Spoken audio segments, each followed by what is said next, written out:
with you. I like only just came across your page.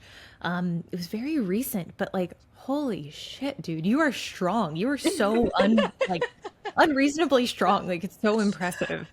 Oh, thank you so much. Thank you. I appreciate it. And like really when you reached out, I'm like I'm I'm like speechless. Like thank you so much. I've been following you for like a while and I love your podcast and your like your page and everything and I'm like yeah, wow. Like thank you so much. Well, thank you. Thank you for taking the time. I know it's late for you, and we're both in prep, so we're not too deep in, but I know that like late night. I don't know. My brain turns off right around that 6 p.m. I'm like, all right, we're done. No major important calls at this point. So thank you for doing this. And please correct me. Is it Elizabeth It is, yeah, but it's Hartsey? like Okay. please don't worry. It's like if you say Elizabeth or Elizabeth, it's both are. I think usually like when I introduce myself, I just say like Elizabeth because it's I guess it's easier to like Elizabeth as if like yeah. Yeah. No, It's bossy all good. T. I like it. Well, thank you so much for coming on. I am really excited. I'm excited to talk with someone who is as strength focused as you, and function and performance focused, but you look incredible. Like your physique is so, and I curse a lot. I'm sorry. It's so fucking impressive. Like your shape is crazy. Like it's like seriously, it's inspiration for me, especially like seeing the girls nowadays. Like they're so dense. So really, why I guess I'll tell you why I wanted to have you on is because I think in our space, like a lot of girls, they are confused around training so much so that they think, okay, well, this is how I see other top pros training, so I must do what they're doing. And largely, there's just not a standard for good training principles and biomechanics within our space, within the bikini division. So, I mean, like, not just that you have an incredible physique and that you've built so much muscle since your last show, but the fact that, like, I mean, it looks like from the outside eyes, like a fan, I'm like, okay, wait, you really are trying to preserve the strength and the performance. Is that right? Yeah, it's totally right, and thank you so much. It's oh my God, yeah, I feel so flattered. It's like trying to build my muscle is like it's been my feedback for so long, so it's like being in an improvement season for like almost 2 years and like trying to build or just like going for strength, mostly just because I think it's so much fun. Like I I like lifting heavy weights. I like yeah, the strength aspect of it. So it's I appreciate it. Yeah, yeah. I think so. I mean, you competed last, it was 22, right? 23. 23. Okay. Yeah. So it's like yeah, almost 2 years ago. Yeah, yeah. No, I competed in 22 last, and I, even though at the time I knew I was undersized, I'm like, well, I'm starting nursing school, or at least the clinical aspect of it. So I want to get on stage one more time because realistically, I'm not going to while I'm in school because that's just, it's such a financial commitment. And then realistically, I don't have enough days off in a semester to like make a fruitful season, let alone the brain power. But I want to give an intro. Like I would love for you to explain for listeners who aren't familiar with you, really your, how do I want to say this? The experience turning pro and then making that decision to go onto the pro stage. And what was that experience like? Like, what was the placing? What was the feedback you got? Oh, thank you for the question. It's well, I turned pro and well, if we go like way back, I did my first competition in like 2016. So that's it's like a couple of years ago now. So in 16 I did my first show. Really liked it and competed I think every year except for like 19 or 20. Turned pro in 21 in September in Norway. So far that's probably my biggest moment in my life.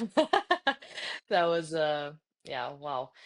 Uh After turning pro in September 21, I did my first pro show already in November, I think it was 21, because I wanted to get the feedback of like, okay, now I'm a pro, what do I have to work with as a pro? Um, I was self-coached back then, which was also a very interesting process for me to like see. Like I have had like coaches before that, but like up to my up to like turning pro and my first two of my first pro shows, I was self-coached. And when I did my first pro show, I think it was in Romania. I know that I've always been quite like on the smaller size, like I am quite petite. So it was no surprise that the feedback was I had to grow. My first pro show, I have to think back. I can't remember if it was my first or my second. I think it was my first pro show I did in Romania. I came in ninth place. I had like no expectations. I just wanted to see, okay, how do I do among the pros? Um, Honestly, I felt, I had this feeling, even though it's like, okay, you're turning pro, I've had this feeling of like, do I really belong in like among the pros? Because once you're actually there, backstage, like with the pros, it was a, it was a shocker to see, okay, these like I'm like this like these are the big guys, It's it's you have to like experience yourself, and I'm like, do I really belong? Like, oh my God, like I'm so small and they're so big. So I came in ninth place and I was like, okay, like was it really right for me to turn pro? And like, like having all those, I guess, natural doubts about myself. The second pro show I did was in Spain, and I came in third place. So that was pretty cool. Um, I came in third place too. Ashley Keltwasser came in like second place, and I think Ivy came in first place, if I recall correctly. So that was yeah. So that was like okay, yeah, we might be we might be okay, like since we're coming in like third place. So still the feedback was I was too small. I had to grow. So that was my first two pro shows. Then I did one pro show in 22 in October, the Ben Wider, um, in the States. Actually, if I'm being honest, I can't even remember what placing I got. But it was yeah. And that's where I really realized, like, okay, I, yeah, I was too small. So, yeah.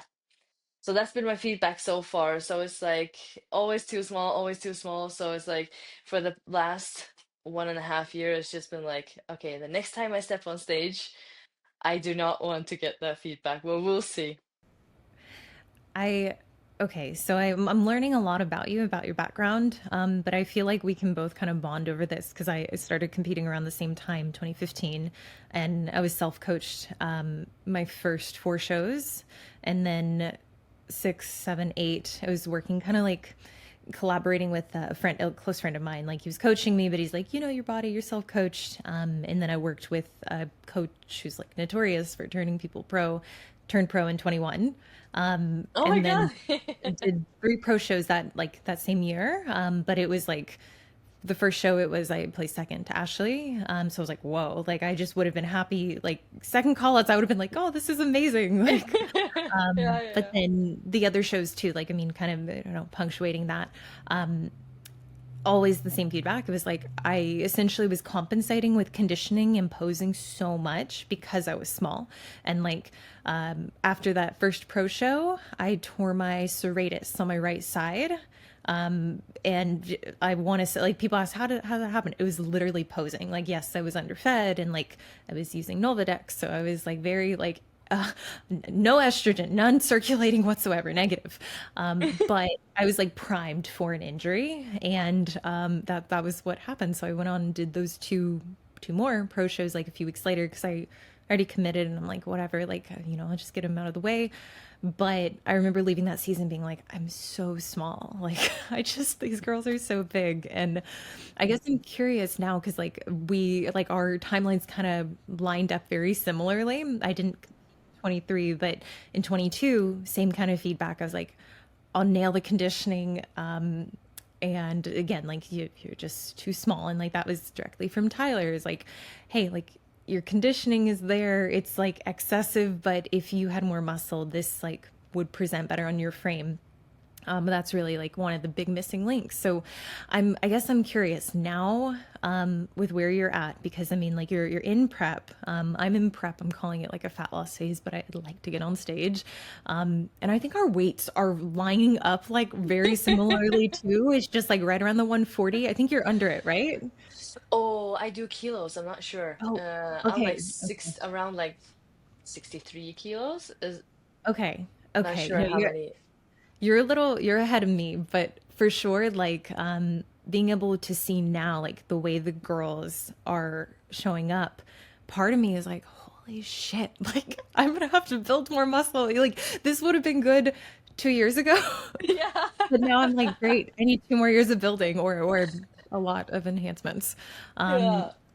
where are you at mentally with the size? Do you feel like you've built enough size in your off season? Honestly, like just hearing you talk is like you're taking the words out of my mouth.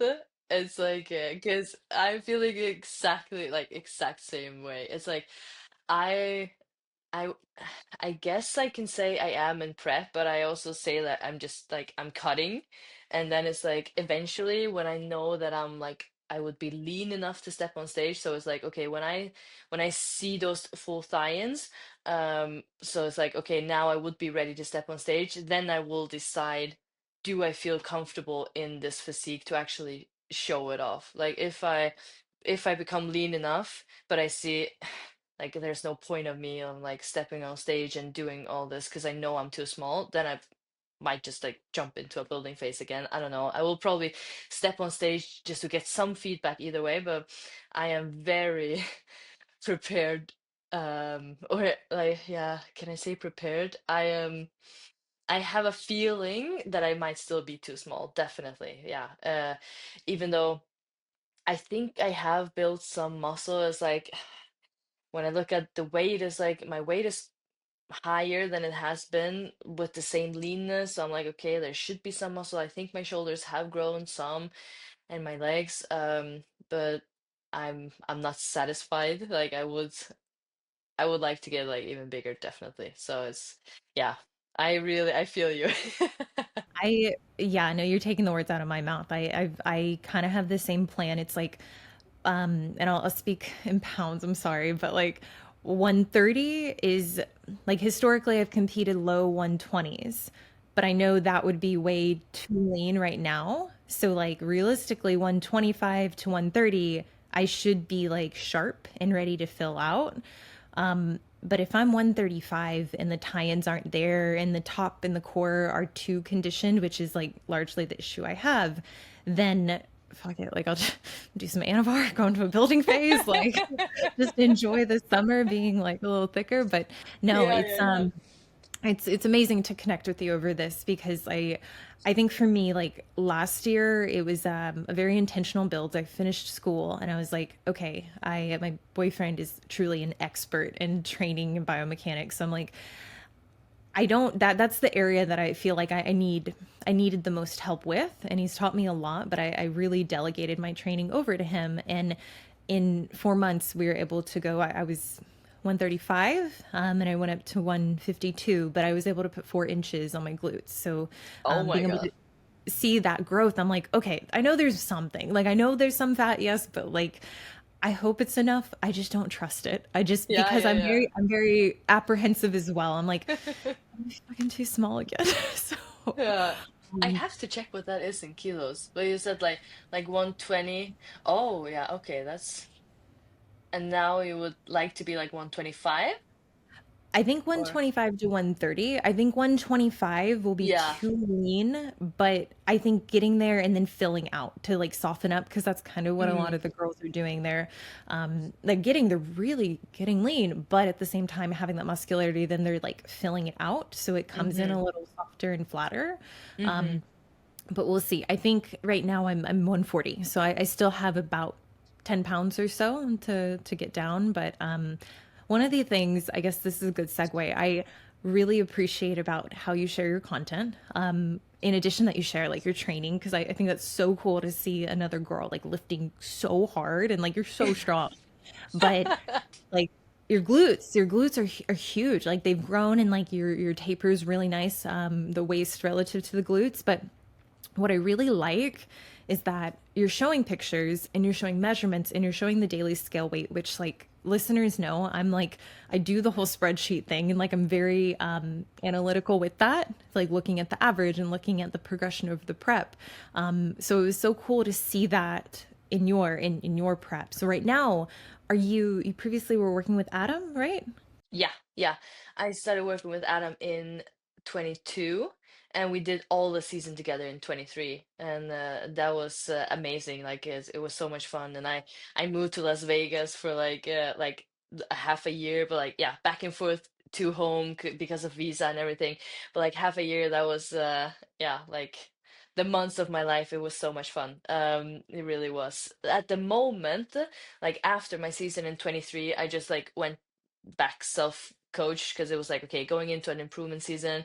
um i I wanted some like I was so in like in the bikini like in the competing, and honestly I probably set too high goals for myself like and did not really reach them, so it was like it was a bit tough going out of that season not having reached my goals, and that was only like that was my own fault. um so I went like kind of into like a powerlifting, did a powerlifting meet, like just went like all okay, now it's all about the weights and just like lifting heavy. So I am still self-coached just because I love the challenge of it. I think it's really fun to me to like sit with it. I am like in contact with Adam still though, like it's like every now and then like back and forth, and he's definitely going to be my second eye whenever I need it, and who knows if I like if my brain is going too much like diet brain and I can't really tell okay what to do, I will definitely reach out to him again. And then we take it from there, but so far it's like it's been working whatever I've been doing, so it's like we I just keep going as long as it's working, I guess. Yeah, no, I love that. And I think there's far and few pros who self coach, and I understand why. I think for me, it is very hard to make that distinction between, you know, being lean enough and being full enough and having the right balance. So, I mean, that's something I've even talked about myself is like with this season, I would like to do maybe one show on my own, but I'm very open to working with the coach, one of the expert eyes in our division, because I think there's still a lot to learn. And like, as much as I love self coaching and having like the autonomy and the challenge of doing it, I can also even see like this early on. I'm like, okay, it is something that I probably can't completely put the coach's hat on for myself, as opposed with clients. I can be like, oh, hey, like this is exactly like this is what I'm seeing. This is what we need to do. Whereas with myself, there's always going to be that little bit of bias, which is Yeah. fun to try to overcome. But Mm-hmm. I guess when we talk about like how you came out of 23, with the focus to build and really it sounds like rejuvenate kind of like the mentality you had around training and around competing, to give you a little bit of a reset. What what did that look like for you? Like you went into powerlifting. Had you done that before? Like were you familiar with the three lifts? Yeah, I did quite a bit of like powerlifting back in, when was this?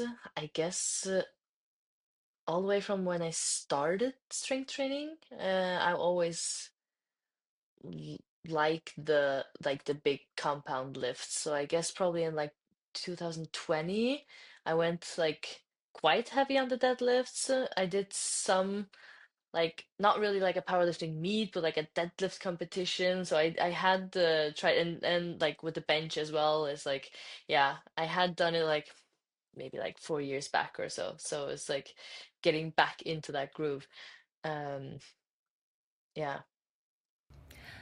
So with your training right now, I mean, like we have those compounds that are in place to really move the needle, and I love that because I mean, like that's something that I've preached for a long time, which I did a powerlifting meet in 2015 after my first two You shows. That did? was yeah, that was like okay, well, I need to build muscles, so like I might as well do the thing that's going to give me the most return as quickly as possible. I Yeah. mean, like there was no like prep for it. Like I worked with a guy locally, and like we did. I wasn't very good. I wasn't very good. Like I was like strong for being 19 years old, but like very much not. I was like, this is cool, and this is like the way I want to approach training. But it didn't go nearly as far as like how far you've gone. Um, so with your programming, talk to me about the program design, like with the focus being on the glute max, the glute med. You have these big compounds in, but I guess really past that, what have you done to isolate the glutes or to isolate aspects of the lower body that you want to further develop? So I have yeah, well, like you said, I have like the powerlifting. The powerlifting hasn't really been like because of the building. It's more like being because of the strength and just getting stronger. And like on a side note, the reason I also like to go into the powerlifting in my improvement season is also because of it makes it easier with the weight gain and everything. Because it's like if you try to if you tried competing, you also know that once you've been really low in like fat percentage and everything, it's like or at least for myself, the eyes like what they see. Even though you know it's like, okay, I'm not in a healthy state right now, and I should be higher in fat. Like it's yeah, it's a journey to like gain back like fat and everything. So when I go into like powerlifting, I can somehow turn that um mentally into something positive. Is like, okay, like, oh, it's good for me to gain something right now because then I'm gonna be even stronger, and then I can push even more weights. So it's like it's making that transition easier, which is something that I really like. And also like the objective point of view with the powerlifting is like I can move away at least something, like I can transition more into like, okay, it's just numbers. Do I lift the weight or do I not lift the weight? It's like I don't have to like look that much in the mirror. It's like, okay, how am I looking right now? It's more just like facts. Okay, I'm lifting this weight or I'm not lifting this weight, and the way I look is just the way I look. So that's like one point of why I also really like to go into powerlifting in my improvement seasons. But in regards to my programming right now, I would say it's yeah, I did. When I went into the powerlifting, I started working with a coach also, like a friend of mine who I like have been working together with, or like we worked at the same gym like a couple years back. So he helped me like with the powerlifting and everything. So that became my first priority, and then I did like a little bit of extra for like the hypertrophy side, but still not so it would affect my lifts. That was a bit challenging because of course when you go like really heavy on the deadlifts, yeah, I had to be careful with like not doing too much hip thrusts or like hip hinging and stuff because then my lower back would be fatigued going into the deadlifts and stuff. So I would say volume wise and exercise wise, it was probably a bit like not the typical bikini training because it was mostly just like those heavy lifts. Um, Now when I got back into like the powerlifting aspect, but I still want to do the powerlifting also, I turned it more into like a power building, I would say. So it's like, okay, I still have the heavy lifting there just because I think it's so much fun. Not so much because of growing, but I truly just enjoy moving those weights. And then I add a ton of bodybuilding lifts. Generally, I really like to work with exercises in the lengthened position of the muscle. So I'm not really hip trusting or like trusting kind of girl or like kickbacks and stuff like that. I'm more in those heavy lifts and like really in those lengthened positions. So what that would look like would be a lot of like squat patterns, a lot of lunge patterns, a lot of hip hinge with like like as a Romanian deadlifts, and I can see that you do like the B stands as well. Like I really enjoy that one too. Um, And then recently I have added some glute bridges and hip thrusts. I'm not doing like kickbacks.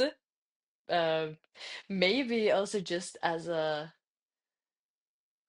can you say in English like a like a rebellion kind of thing? Like I'm like I want to show that you can do this without going kickbacks.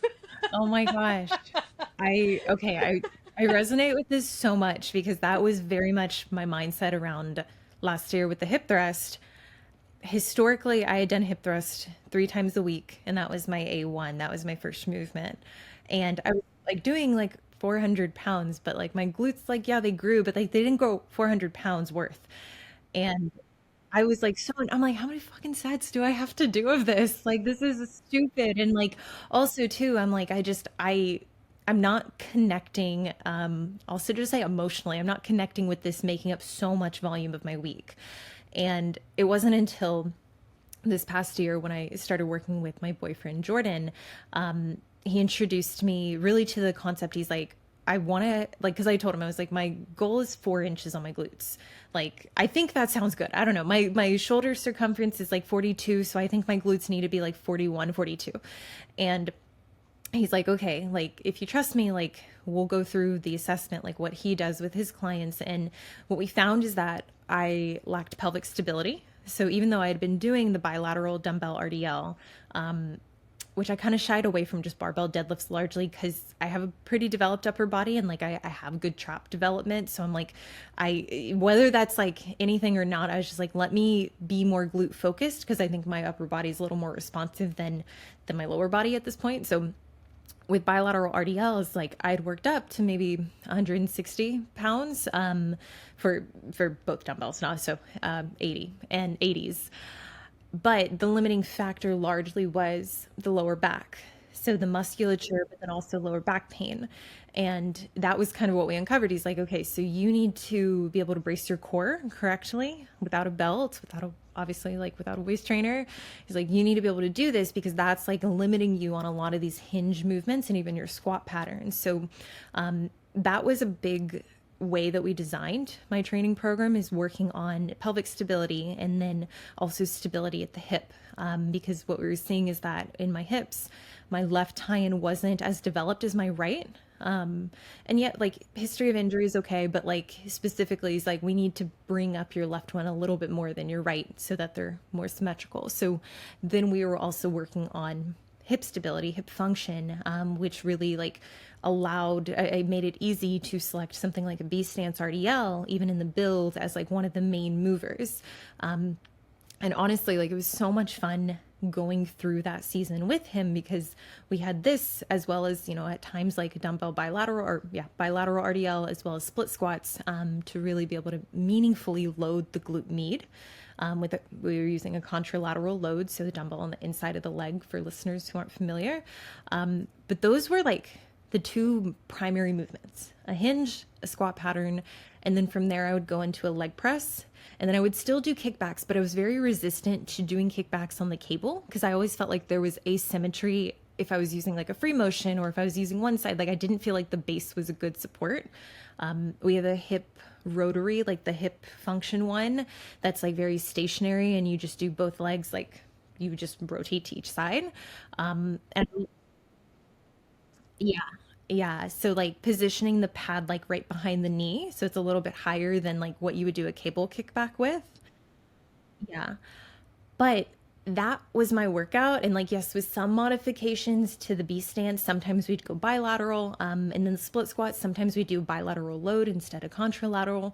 But that was all the movements I used for all 3 of my sessions. And it was just understood. It was like, let's get the most out of these movements. And if we need the hip thrust, we can add it in. But frankly, I was like, I don't want to put it in just as like busy work. And like largely, like I can do hip thrust, like I have the skill to it.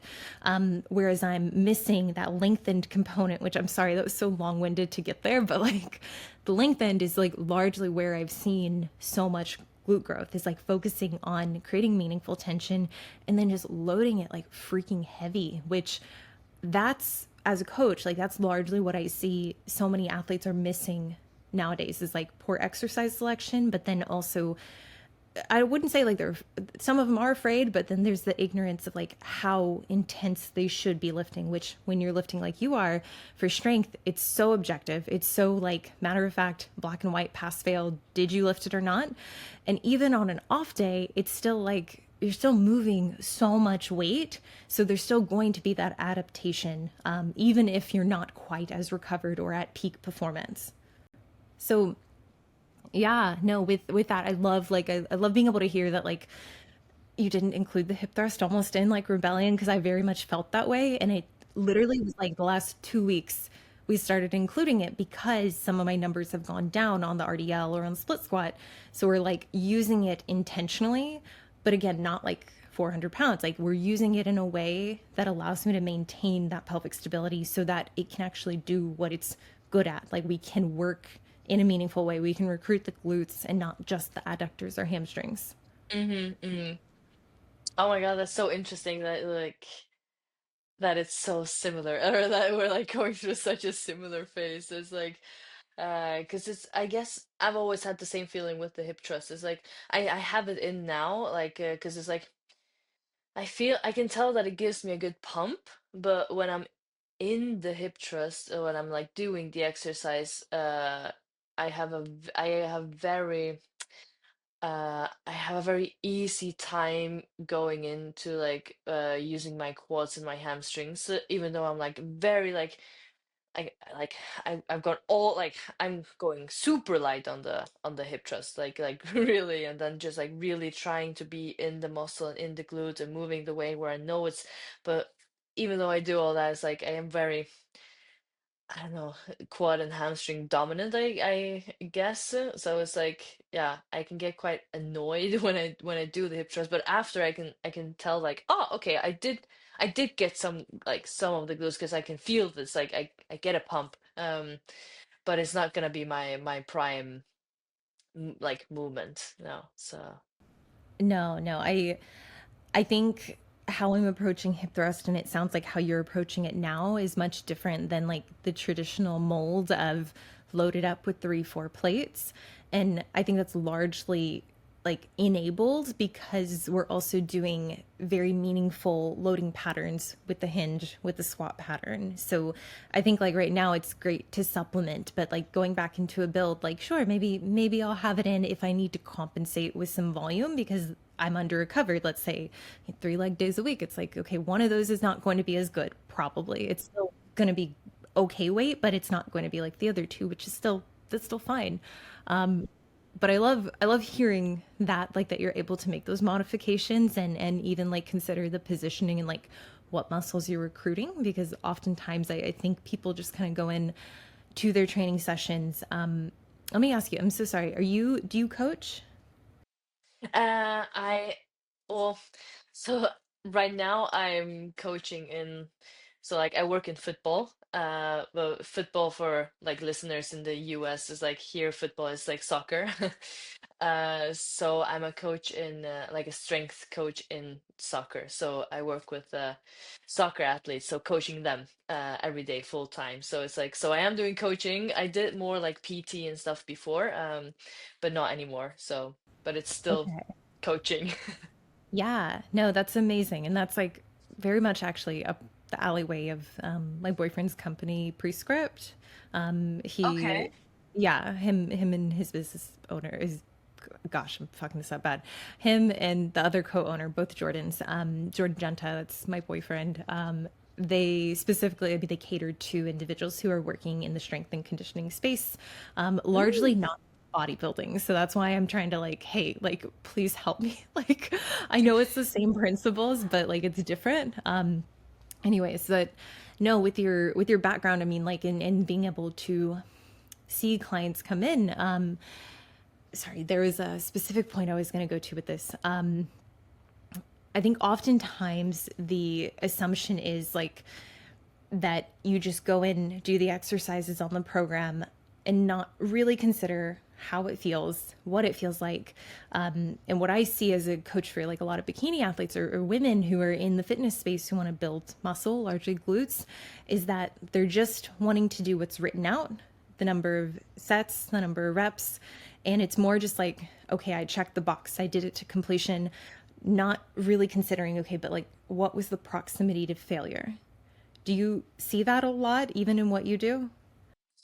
Yes, I do. And I also, it's something that I am working on like for myself as well, because I'm a very, yeah, what's that word in English? Like if it's like if I have a like a core or if I have something that is like, okay, this is the plan, it's like I do that plan and it's like but and not like it's like I tend to go like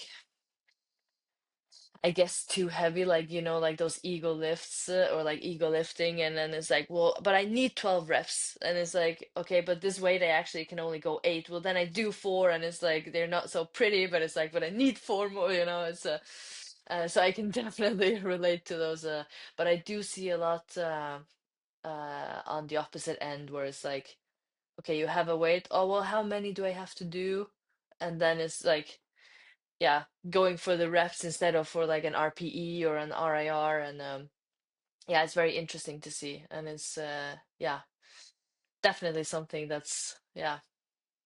And I think, I mean, I'm sure you've seen too, like the progression of the look, even from 21 to 23 to 25. It's like these girls are denser, and I mean, like you know, with my content, like I largely talk and hopefully educate and inform individuals that like these changes are happening largely with enhancements, and oftentimes they're used, I find, as a compensation for such poor training, like just such a lack of intensity within the training or just poor training design. And that's really been something I've tried to highlight with my athletes and girls I work with is like, you can use enhancements, we can go down that route, sure, but you're going to get so much more out of them if you're doing things correctly. And really, if we don't have a scalable way to assess your performance, we can't get the most out of these add-ins. So with really the discussion around intensity, walk me through, so when you're doing,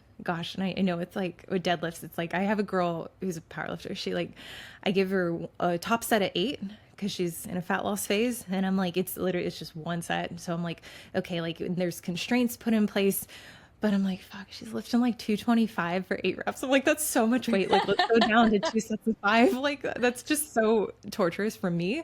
But sorry. So I'm trying to like convert this. So if you're doing, let's say, like a set of 6 to 8 for like a squat pattern or deadlift, is that kind of the range you're sticking within right now during this phase? Actually, right now, what I'm doing is like I like to try and keep like my like strength, just maintain it. So usually, what I would do is like I work up to like either like a heavy single. Right now I've been doing like heavy doubles. Like I just started a new like mesocycle right now where I do like heavy triples just as a like because as I get leaner the injury risk is also like getting a bit higher, so it's like okay, maybe staying away from those singles but doing like double or triple. Work my way up there, do maybe like 2 to 4 sets with like just like heavy weights, and then I do back off sets with like 6 to 8 reps, to do more like a hypertrophy, um, like, or at least the goal is more like a hypertrophy focused. Um, Like a volume accumulation, but you're doing it on the yeah, back end, not on the front end.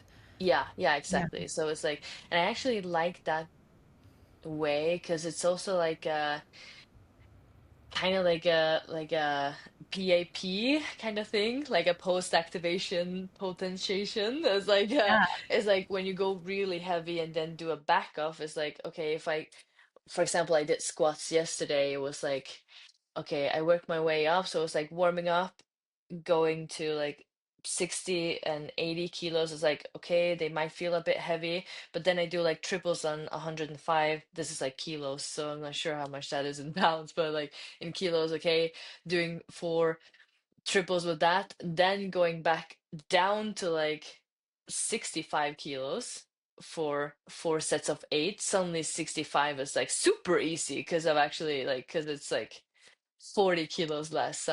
And I actually really like that feeling of like, okay, once you do like the back offs, it's like it feels so much more easier. And then I do like 4 sets of 8 with that to just like, yeah, accumulate the volume, like you say. And then I well, at least this time around, I'm trying to like when I do the heavy stuff, I do like with a belt, with like a real powerlifting belt and like knee sleeves and everything to just get the strength. And then when I go into like the hypertrophy side, it's like I drop the belt, I drop the sleeves, the eccentric like tempo is like slowing down, like slight pause at the bottom as well, so I don't use that like stress shortening cycle. I just like really use the yeah. So it's like the same exercise, but you can really, I like that I can really choose, okay, what is actually the goal with this exercise? And it can be totally different, even though it's the exact same movement. Huh?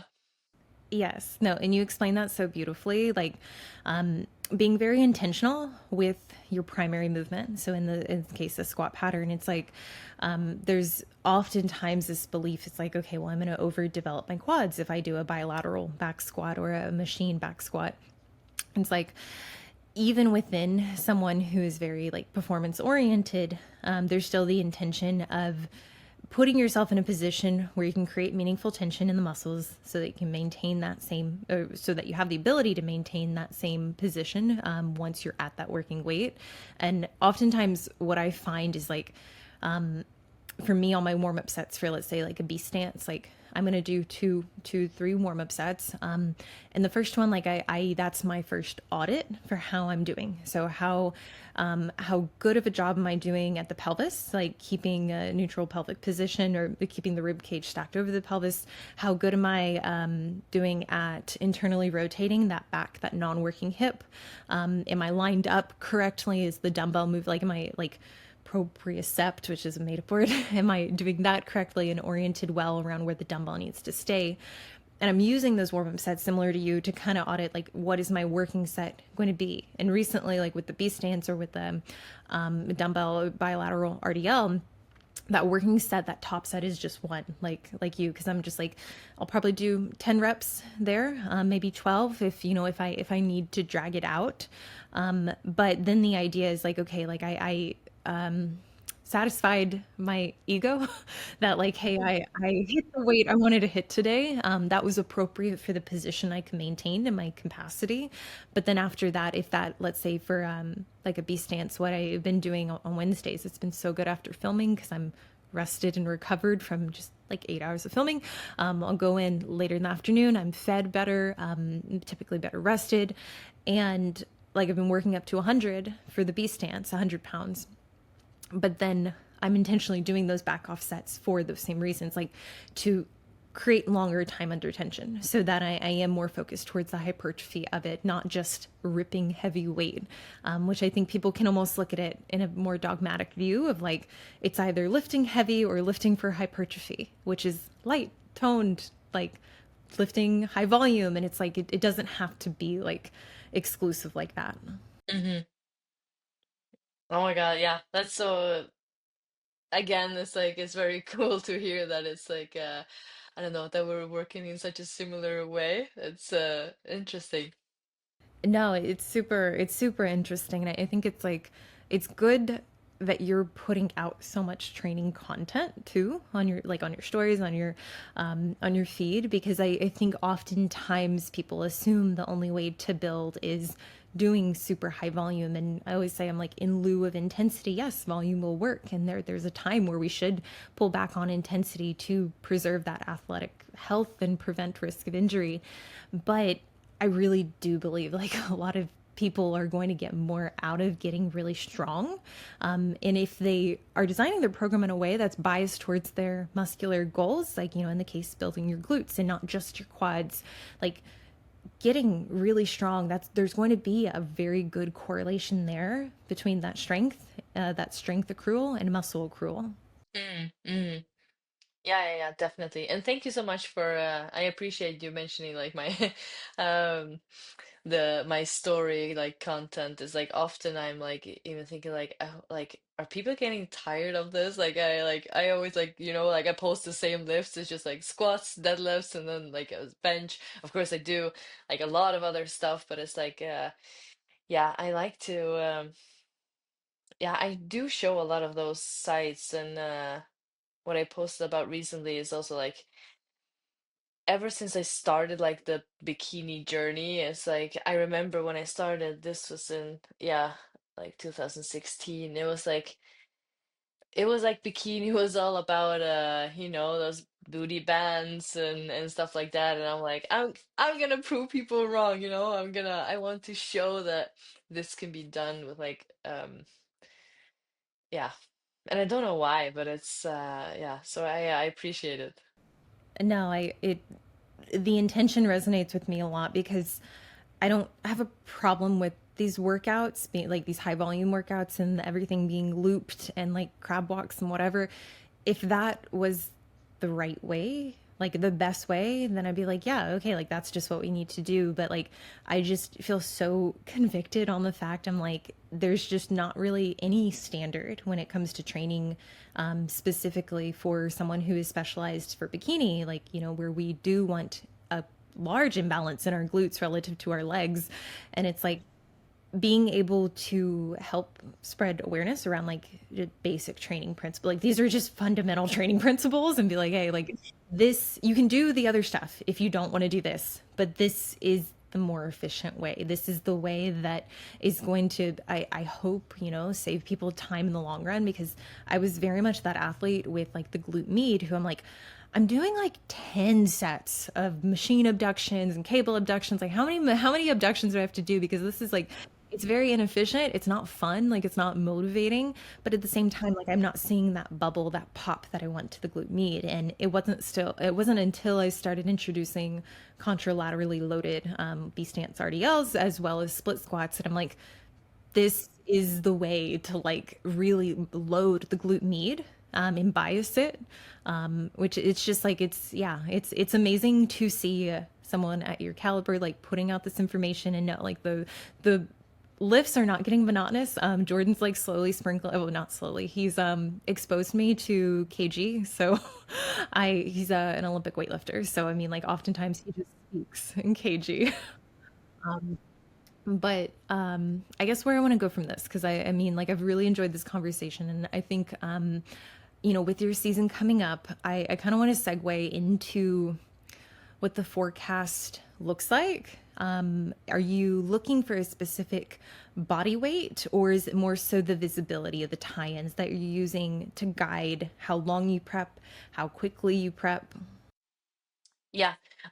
So it's a good question. And I guess maybe it's a little bit of everything. I started to cut in, what is it, 11 weeks ago, maybe, in the start of February. And it was just like, okay, I start now. I have no idea where my deadline is. I have no idea how much weight I have to lose. It's like, because it's like I was at the heaviest point I've ever been, like in my life. I've been an athlete my like for as long as I can remember, like doing all kinds of like soccer and handball, volleyball, like all stuff like that. So I've always been on the leaner side, and my body is like has always been okay being quite lean, but this improvement season I was like, let's just push it, and like for some people I would say, or like even though even for myself, it's like, did I go like unnecessary heavy, like with the fat percent and with my body weight, maybe, like, but I was like, I didn't really care. I was like, I just want to try and push it. And so I went quite high, like the highest I've ever been. I think my highest point was like 73, this is like kilos. And I'm like 166 in like centimeters. So I don't know if people want to like convert that, but I think it's like 5'5" or so. So yeah, I'm right at 5'4". But I did the math on the Z773, right? Yeah. So it's like 156, I think, in pounds. Yeah. Someone will Okay. correct me if I'm wrong, but that's like, that's so impressive. Like, that's like, because you carried it so well. And like, I'm sorry to cut you off. Like, Oh, it's all continue. good. Thank you. But thanks. It's well, now when I look back at pictures and stuff, I'm like, oh, whoa, I was. But it was fun, like really fun. So I started the cut in like February, and I just said like, okay, now I'm starting a cut. I have no idea where this is gonna end, but I'm gonna keep cutting until I see those tie-ins. And who knows where my weight is gonna be. The last. My last competition weight was around like I think we went down to like 54 kilos, so that would be yeah around like 120 pounds or like 55, and I'm like I'm hoping that like it's like I'm hoping once my thigh-ins are like full that my weight is gonna be higher than it was last time, just as a like to see, okay, have I built muscles, but I have no idea. So, and I feel like often, and it's like unfortunate, but often once you're like almost at the stage weight, it's like you have to lose more weight than I maybe think, or than you maybe think like at the first place. So it's like, okay, if I think I have to lose 6 kilos or like 10 pounds, it's probably gonna be eight. It's like once you're actually there. Um, so yeah, I'm going based on the probably more the visuals, because I know my thigh-ins are the last point like to settle or to like yeah get ready. So I know that yeah coming in. So it's like I know that once my thigh-ins are there, I'm getting close, and then I'll see where my weight is. But I'm hoping to be probably similar to you if I would like if my next stage weight would be between 125 and 130, just like you, then I would be thrilled. Like that would be really, really cool. But yeah, I'm doubting that I built that much muscle, but we will see. And then it's that yeah, but like deadline wise, I have no idea where this is like where this is. It's like yeah, I just give the body the time that it needs to like of course I'm aiming for like a weekly average weight loss. And so far it's been going extremely smooth. Like I made the first change in my like diet or in my prep like this week. So like for the past 10 weeks I've been just like on the exact same macros, no cardio, training the exact same way, and the weight has just been dropping like half a kilo every week, like so consistent. It's like it's weird, but it's been really fun. That's great. No, that's so exciting too. And I mean, like to see that it's been so steady this long. I love that for you. And I mean, like I think that's an indication of a lot of consistency on your part in terms of training performance, as well as recovery too. So hopefully for listeners, they can kind of gather that like even if like one week if things are like just marginally like slower, like it might not be an indication to change things. I mean, you need to like in cases where you're getting ready for a specific show, maybe we do need to like push a little bit harder, but at the same time like having it a little more open-ended I think is wise, with how many shows there are. And even at the amateur level, I'm like, you're not locked in to like one specific show. And I know travel like that can get expensive for people, and that can, throw another consideration in play. But at the same time, it's like I try to encourage clients like, let's make sure you feel good about the look you're bringing. Let's not try to force it, because of the accessibility to so many shows. But then also, it's like you're not gonna look better by doing extremes and rushing at the end to get the fat off, because it's like the more you're pushing those extremes, the greater likelihood that you're going to lose muscle, which then ultimately makes it to where you need to lose more fat to get that same look. So I love everything that you've laid out here. I do want to recommend that people go follow you. Where can they find you online? Oh, thank you so much. Well, I am mainly on Instagram, trying to like post quite consistently, but it's yeah, but mainly on Instagram. That would be like Elisabet.